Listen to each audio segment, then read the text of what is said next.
নমস্কার বন্ধুরা, আজকে আমি তোমাদের জন্য নিয়ে এসেছি মসুর ডালের খিচুড়ি।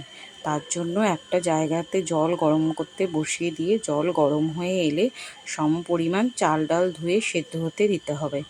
অন্যদিকে কড়াতে সাদা তেল গরম করে বড় বড় টুকরো করে নেওয়া আলুগুলো লাল লাল করে ভেজে তুলে নিতে হবে।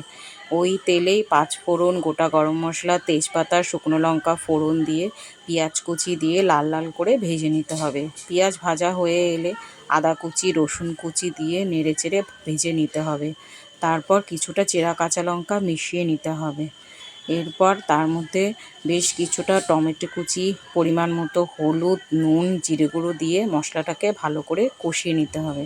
মশলা কষানো হয়ে এলে রেডি আমাদের খিচুড়ির জন্য মশলা। এবার অন্যদিকে খিচুড়ির জন্য যে চাল ডাল সেদ্ধ হতে দিয়েছিলাম সেটা সেদ্ধ হয়ে এলে ওর মধ্যে ভেজে নেওয়া আলুর টুকরোগুলো আর ওই কষানো মশলাটা দিয়ে ভালো করে মিশিয়ে নিতে হবে।